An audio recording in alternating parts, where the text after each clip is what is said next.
पापो की घड़ी की शूटिंग शब तमाम हो रही थी। रात के थके हारे एक्टर्स लकड़ी के कमरे में, जो कि कंपनी के विलन ने अपने मेकअप के लिए ख़ास तौर पर तैयार करवाया था और जिसमें फुर्सत के वक्त में सब एक्टर्स सेट की माली हालत पर तबसरा किया करते थे, सोफ़ों और कुर्सियों पर ऊँग रहे थे। इस चौबी कमरे के एक कोने में मैली सी तरपाई के ऊपर 10-15 चाय की खाली प्यालियाँ ऊंधी सीधी पड़ी थीं, जो शायद रात को नींद का गलबा दूर करने के लिए इन एक्ट्रेसों ने पी थी। इन प्यालियों पर सैकड़ों मक्खियाँ बिन बना रही थीं। कमरे के बाहर इनकी बिनबनाहट सुनकर किसी नागद्वार को यही मालूम होता था कि अंदर बिजली का पंखा चल रहा है। दराज का विलन, जो शक्लो सूरत से लाहौर का कोचवान मालूम होता था, रेशमी सूट में मलबूस सोफे पर दराज सा, आंखें खुली थी और मुंह भी नीम वार था, मगर वो सो रहा था। इसी तरह इसके पास ही आराम कुर्सी पर एक मूंछों वाला उदेर उम्र का एक्ट्रेस ऊँग रहा था। खिड़की के पास डंडे से टेक लगाए एक और एक्ट्रेस सोने की कोशिश में मसरूफ़ था। कंपनी के मुकालमा नवीस यानी कि मुंशी साहब होटलों में बहरे दबाए और टांगे मेकअप में टेबल पर रखे, शायद वो गीत बनाने में मसरूफ़ थे जो इन्हें 4 बजे सेठ साहब को दिखाना था। रफ्ता ये आवाज़ बाहर से इस चूबी कमरे में खिड़कियों के रास्ते अंदर दाखिल हुई। विलन साहब झट से उठ बैठे और अपनी आंखें मलने लगे। मूंछों वाले एक्ट्रेस के लंबे लंबे कान एक अर्थशस के साथ इसके नस्वानी आवाज़ को पहचानने के लिए तैयार हो गए। मुंशी साहब ने मेकअप टेबल से अपनी टांगें उठाई और विलन साहब की तरफ सवालिया नज़रों से देखना शुरू कर दिया। उई उई उई, हाय हाय। इस पर विलन मुंशी एक दूसरे एक्ट्रेस को नीम गनूदगी की हालत में थे, चौंक पड़े। सब ने काट कर इस बक्से नुमा कमरे से बाहर अपनी गर्दनें बाहर निकाली। अरे क्या भाई, खैर तो है? क्या हुआ? अम्मा, ये तो देवी है। क्या बात है देवी? जितने मुंह उतनी बातें। खिड़की में से निकली हुई हर गर्दन बड़े इस्तराब के साथ मुतहरिक हुई और हर एक के मुंह से घबराहट में हमदर्दी से मिले जुले जज्बात का इजहार हुआ। देवी कंपनी की हर दिल अजीज हिरवन के छोटे से मुंह से चीखें निकालकर बाहों को इंतहाई कर्ब और इस्तराब की तख्त ढीला छोड़कर क्रॉस करके अपनी चप्पल पाँव को जोर जोर से स्टूडियो की पथरीली ज़मीन पर मारते हुए चीखना चिल्लाना शुरू कर दिया। ठमका ठमका बूटा सा कद, गोल मटोल खुलती हुई गंदमी रंगत, खूब खूब काली तीखी भवें, खुली पेशानी, बाल काले भंवर से जो सीधी मांग निकालकर पीछे जूड़े की सूरत में लपेट दिए कंघी किए हुए थे। ऐसा मालूम होता था कि जैसे शहद की बहुत सी मक्खियाँ छत्ते पर बैठी हों। किनारेदार सफ़ेद मोती साड़ी में लिपटी हुई चौकी गुजराती तुर्श की थी, बगैर आस्तीनों के, जिनमें से जोबन फट रहा था। सारी बम्बई के तर्ज से बंधी हुई थी। चारों तरफ मीठा मीठा झूल था। गोल गोल कलाइयाँ जिनमें खुली खुली जापानी रेशमी चूड़ियाँ खनखरा रही थीं। इन रेशमी चूड़ियों में मिली हुई इधर उधर की रवायती सोने की पतली पतली कंगड़ियाँ झुमझुम कर रही थीं। कान मौजूलों से बड़े खूबसूरती के साथ नीचे झुकी हुई थी, जिनमें हीरे के आवेजिश थी। शबनम की 2 थराई हुई बूंदें मालूम हो रही थी। चीखती चलाती ज़मीन को चप्पल पहने पाँव को कूटती देवी के दहानी आँख को नन्हे सफ़ेद रुमाल के साथ शुरू कर दिया। हाय मेरी आँख, हाय मेरी आँख। काट के बक्स से बाहर निकली हुई कुछ गर्दनें अंदर को हुई और जो बाहर थी फिर से हिलने लगीं। आँख में कुछ पड़ गया है। ये कंकड़ियाँ भी तो बेशुमार हैं, हवा में उड़ते फिरते हैं। यहाँ झाड़ू भी तो महीने के बाद दी जाती है। अंदर आ जाओ देवी। इस तरह आँख को ना मलो। अरे बाबा, बोलना तकलीफ हो जाएगी। तुम अंदर तो आओ। आँख मलती मलती देवी कमरे के दरवाजे के अंदर जानी बढ़ी। विलन ने लपक कड़पती से बड़ी सफाई के साथ एक रुमाल चाय की प्याली समेट कर मेकअप टेबल से आईने के पीछे छुपा दी और अपनी पुरानी पतलून से टेबल को झाड़ पोंछ कर साफ कर दिया। बाकी एक्ट्रेस ने कुर्सियां अपनी अपनी जगह पर जमा दी और बड़े सलीके से बैठ गए। मुंशी साहब ने पुरानी अधेड़ जली बैरिक फेंक कर जेब से एक सिगरेट निकालकर सुलगाना शुरू कर दिया। देवी अंदर आई। सोफे पर से मुंशी साहब को विलन उठ खड़े हुए। मुंशी साहब ने बढ़कर कहा, आओ देवी, यहाँ बैठो। दरवाजे के पास बड़ी बड़ी सियाह सफ़ेद मूंछों वाले बुजुर्ग बैठे थे। देवी इनके थरथराती हुई मूछों की तरफ ध्यान दिए बगैर आंख मलती हाय हाय करती हुई आगे बढ़ी। एक नौजवान ने, जो कि हीरो से मालूम हो रहे थे और फंसी फंसी सी कमीज पहने हुए थे, झट से एक चौकीनुमा कुर्सी का सिरा आगे करके बढ़ा दिया। देवी इस पर बैठकर अपनी नाक के बांसे को रुमाल से रगड़ना शुरू कर दिया। सबके चेहरे पर देवी की तकलीफ के एहसासात ने एक अजीबोगरीब रंग पैदा कर दिया। मुंशी साहब के कुव्वते एहसास क्योंकि दूसरे मर्दों से ज़्यादा थी, इसलिए चश्मा हटाकर उन्होंने अपनी आंख मलना शुरू कर दी। जिस तरह नौजवान ने कुर्सी पेश की थी, इसने झट कर देवी की आंख का मुलाखता किया और बड़े मुफक्कराना अंदाज में बोला, आंख की सुर्खी बता रही है, तकलीफ ज़रूर है। इनका लहजा फटा हुआ था, आवाज़ इतनी बुलंद थी कि कमरे में गूंज उठी। ये कहना था कि देवी ने और ज़ोर ज़ोर से चलाना शुरू कर दिया। सफ़ेद साड़ी में इसकी टांगें इज़्तिराब का बेपनाह मुज़ाहिर करने लगी। विलन साहब आगे बढ़े और बड़ी हमदर्दी के साथ अपनी सख्त कमर झुकाकर देवी से पूछा, जलन महसूस होती है या चुभन? एक और साहब ने अपने 16 सिमट कर कमरे में अभी अभी तशरीफ़ लाए थे कि आगे बढ़कर पूछने लगे, पपोटों के नीचे रगड़ सी महसूस तो नहीं होती? देवी की आंख सुर्ख हो गई थी।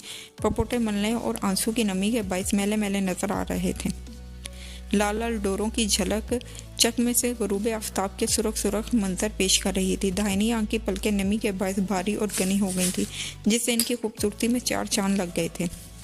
बाकी ढीली कर देवी ने आंख की पुतली निचाते हुए कहा, ये बहुत तकलीफदा है, और फिर से आंख को गिले रुमाल से मलना शुरू कर दिया। सियाह और सफ़ेद मूछों वाले साहब ने, जो कि कोने में बैठे थे, बुलंद आवाज़ में कहा, इस तरह आंख को ना रगड़ो, खाली पीली कोई हो जाएगी। हाँ हाँ, अरे तुम तो वही कर रही हो, फटी आवाज़ वाले नौजवान ने कहा। विलन ने फ़ौरन ही देवी की आंख को ठीक हालत में देखना चाहते थे, बढ़कर बोले, तुम सब बेकार बातें बना रहे हो। किसी से भी अभी तक ये नहीं हुआ कि दौड़कर डॉक्टर को बुला लो, अपनी आंख में तकलीफ हो तो पता चले। ये कहकर उन्होंने मुड़कर खिड़की में से बाहर गर्दन निकाली और जोर जोर से पुकारना शुरू कर दिया, अगर कोई है, अरे कोई है, गुलाब गुलाब। जब इनकी आवाज़ की सदा सही साबित ना हुई तो उन्होंने गर्दन को अंदर कर ली और बड़बड़ाना शुरू कर दिया, खुदा जाने होटल वाले का ये छोड़ा कहाँ गायब हो गया है, पड़ा ऊँग रहा होगा स्टूडियो में किसी तख्ते के पर। फिर वो फ़ौरन ही दौड़ा स्टूडियो की तरफ और गुलाब को देखकर चलाए, जो उंगलियों में चाय की प्यालियां लटकाए चला रहा था। अरे गुलाब, अरे गुलाब। गुलाब भागता हुआ आया और खिड़की के सामने पहुंच गया। विलन साहब ने घबराते हुए लहजे में कहा, देखो एक गिलास में पानी लाओ, जल्दी से भागो। गुलाब ने खड़े खड़े अंदाज में अंदर झांका देखने के लिए कि यहाँ क्या गड़बड़ है। इस परहेज साहब लड़काए, अरे देखता क्या है, गिलास में थोड़ा सा पानी ला, भाग के जा। गुलाब सामने टीन वाली छत के होटल की तरफ रवाना हो गया। देवी की आंख में चुभन और भी ज़्यादा बढ़ गई थी। इसकी बनारसी लंगड़े की ऐसी नन्ही मुन्नी ठोडी रोते बच्चे की तरह कांपने लगी और वो उठकर दर्द की शिद्दत से कराती हुई सोफे पर बैठ गई। दस्ती बटुओं से माचिस की डिबिया के बराबर एक आईना निकालकर इसने अपनी दुखती आंख को देखना शुरू कर दिया। इतने में मुंशी साहब बोले, गुलाब से क्या देता हूँ, पानी में थोड़ी सी बर्फ़ भी डाल लाए। हाँ हाँ, सर्द पानी अच्छा रहेगा। ये कहकर विलन साहब खिड़की में से गर्दन बाहर निकालकर चिल्लाए, गुलाब, अरे गुलाब, पानी में थोड़ी सी बर्फ़ भी छोड़ कर ले आना। इस दौरान में हीरो साहब को कुछ और ही सूझ रहे थे। कहने लगे, मैं बोलता हूँ रुमाल को सांस की भाप से गर्म करो और उसे आंख पर सेक के दो। क्यों दादा, एकदम ठीक रहेगा। सफ़ेद मूछों वाले साहब ने सर को जोर से हिलाया। हीरो साहब कोहनियों की तरफ बढ़े और अपने कोट में से एक सफ़ेद रुमाल निकाल कर देवी को सांस के ज़रिए से गर्म कर करने की तरकीब बताई और अलग होकर खड़े हो गए। देवी ने रुमाल लिया और उसे मुंह के पास ले जाकर गाल फुलाकर सांस गर्मी पहुंचाई और आंख को टिकोर दी, मगर कुछ फाका ना हुआ, कुछ आराम आया। सिलवेट वाले साहब ने दरियाफ्त किया। देवी रोनी आवाज़ में जवाब दिया, नहीं नहीं, अभी नहीं, मैं मर गई। इतने में गुलाब पानी का गिलास ले आया। हीरो विलन दौड़कर बड़े, दोनों ने मिलकर देवी की आंख में पानी चुबाया। जब गिलास का पानी आंख को गुसल देने में ख़त्म हो गया तो देवी भी अपनी जगह पर बैठ गई और आंख चुभने लगी। कुछ फाका हुआ, अब तो तकलीफ नहीं है, कंगरी निकल गई होगी, बस थोड़ी देर के लिए आराम आ जाएगा। आंख धुल जाने पर पानी की ठंडक ने थोड़ी देर के लिए देवी की आंख की चुभन रफा कर दी, मगर फ़ौरन फिर से दर्द के मारे चलाना शुरू कर दिया। क्या बात है, ये कहते हुए एक साहब बाहर से अंदर आए, दरवाजे के करीब खड़े होकर मामले की अहमियत शुरू की। तो साहब चुस्त चालाक मालूम होते थे, मुझे सफ़ेद थी, बेड़ी के धुएं के बायस स्याही माल दर्द रंगत इख्तियार कर चुकी थी। इनके खड़े होने का अंदाज बता रहा था कि फ़ौज में रह चुके हैं। स्याह रंग की टोपी सर पर ज़रा इस तरफ से तिरछी पहनी हुई थी। पतलून और कोट का कपड़ा मामूली खासतरी रंग का था। कोलों और रानों के ऊपर पतलून में पड़े हुए झोलों से इस बात पर चुगलियां खा रहे थे कि इनकी टांगों पर गोश्त बहुत कम है। कॉलर में बंधी हुई मैली टाई कुछ और ही बता रही थी। पतलून का कपड़ा घुटनों पर खींचकर आगे बढ़ता हुआ था, जो कि ये बता रहा था कि इस बेजान चीज़ ने बहुत अकड़ से काम लेते हैं।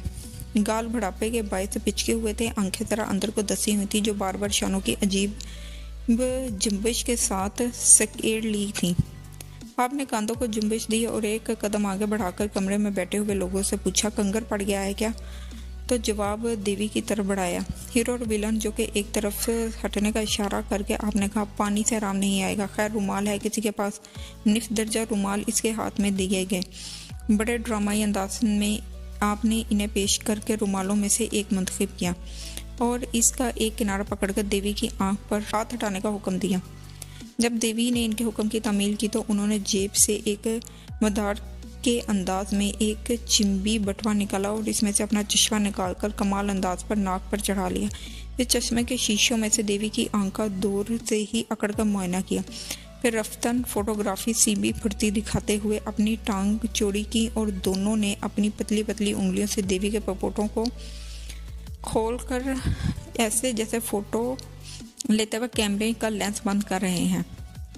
वो 3 मरतबा ड्रामाई अंदाज से अपने खड़े होने का रुख बदलकर उन्होंने देवी की आंख का मुआयना किया। फिर पेपोटे खोलकर बड़ी आस्तिकी से रुमाल निकालकर अंदर दाखिल किया। हाज़रीन खामोशी से इस अमल को देखते रहे। 5 मिनट तक कमरे में कब्र सी खामोशी तारी हो गई। आंख साफ करने पर इस ड्रामाई अंदाज में फोटोग्राफ साहब ने कहा, क्योंकि वो बुजुर्ग फोटोग्राफ थे, चश्मा उतार कर चरमी बटवे में रख कर देवी से कहा, अब कंकर निकल गया है, थोड़ी देर बाद आराम आ जाएगा। देवी ने उंगलियों से आंख के पपोटों को छुआ और नन्हा सा आईना निकालकर इत्मीनान करने लगी। कंकड़ी निकल गई है ना? अब दर्द महसूस तो नहीं होता?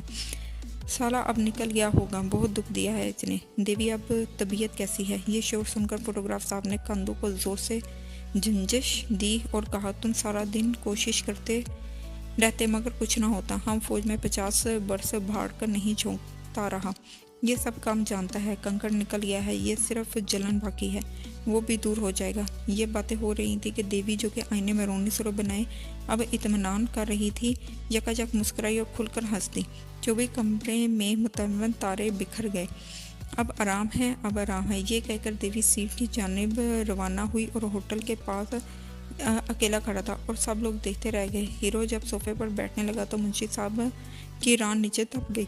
अरे भुना गए हो, अब क्या फिर सोने का इरादा है? चलो बैठो, मुझे कल वाले सीन के डायलॉग सुनाओ। हीरो के दिमाग में इस वक्त कोई और ही सीन चल रहा था।